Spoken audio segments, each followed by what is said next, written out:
I would like to welcome to this media address, considered after a bit of a while since my last interaction with you and the nation. I come to you this morning after days of intentional and deliberate silence, and of course personal meditation,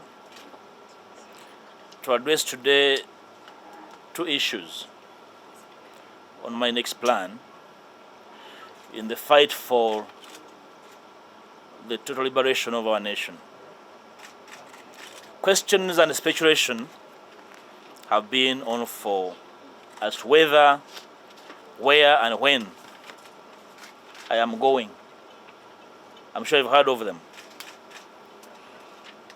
I'm here to state that I am a founder of NUP, like you are aware. I did not join NUP, but I was part of the founding blocks of NUP, where I serve as a deputy president in charge of Uganda. I am also here to reaffirm that I'm not leaving NUP, a party I founded with colleagues, consciously, and I'm not here to do anything to destroy or kill it.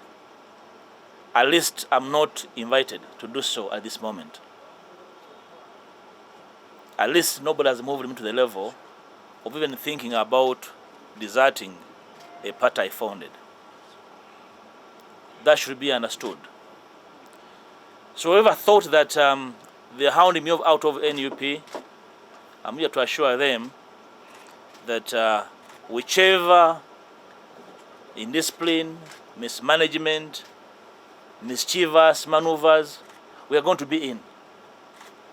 If you are a leader, a full soldier with bought data to abuse and insult, you insult me from within, and I'm here for keeps. Secondly, I've seen a copy of a letter circulating on social media. The owner of the copy is visible from the bottom of the letter. It is addressed to the Right Honourable Speaker of Parliament, and I'm only informed of the contents by copy. I will not respond to that letter,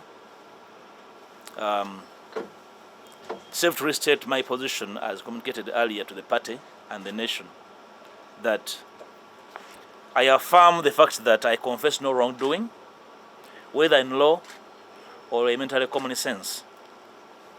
The position of the law has been clarified to whoever wish to understand, but not to deliberately slander me or to gain short-term political capital out of the current situation.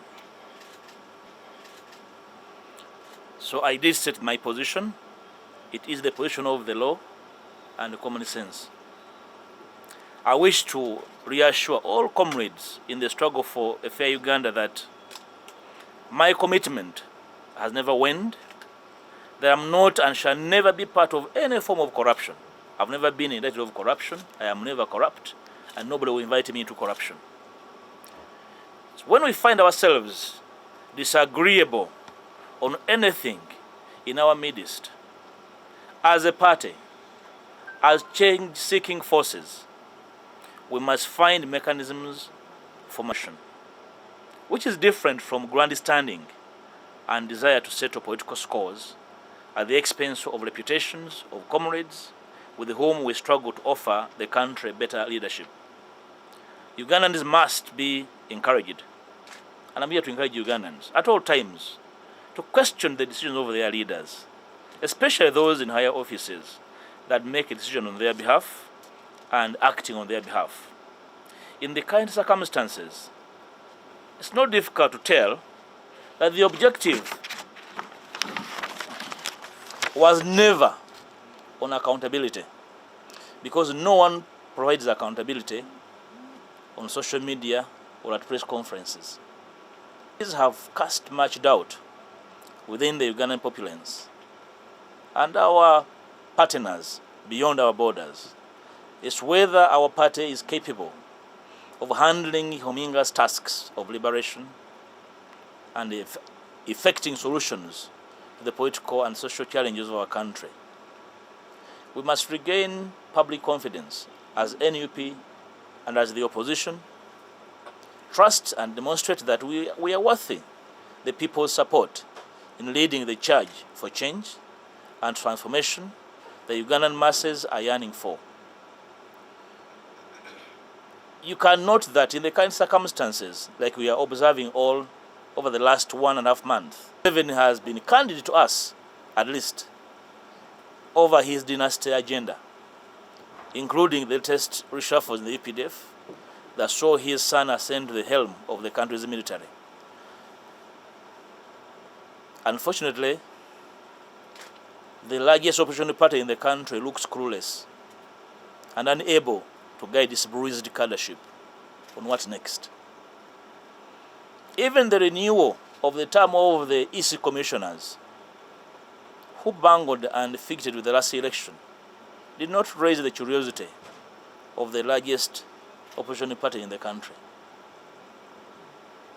Let me now assure the entire NUP leadership, membership and supporters and the general public that NUP is my party, and I harbor no intentions, my party, and I harbor no intentions whatsoever of leaving, like I said.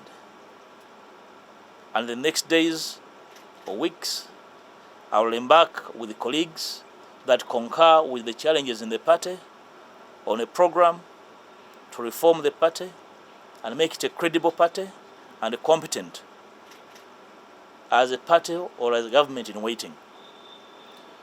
I am aware of our supporters in the diaspora that are very desperate. I'm here to appreciate you.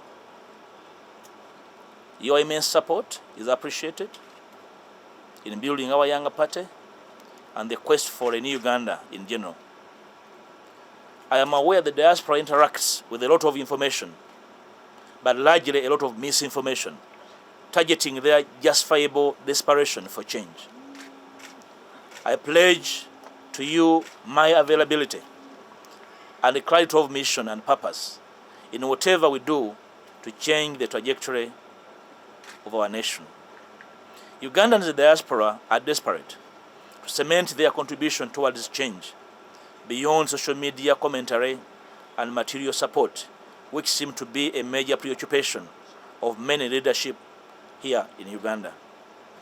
We should be embarking on a joint push for major reforms in our electoral laws to enable diaspora citizenry participation in our electoral activities beyond manipulating the change agenda by selfish individuals here.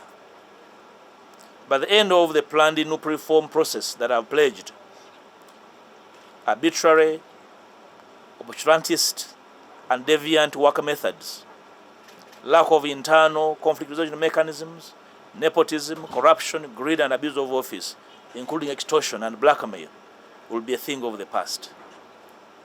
Finally, I will be unveiling to the public what next in the coming weeks, and I will share with the NUP membership, change-seeking forces, what I believe my party and myself can contribute to the change agenda, given the time frame at our disposal and the urgent need for us to coalesce and find bearing for the Uganda that we need in the immediacy.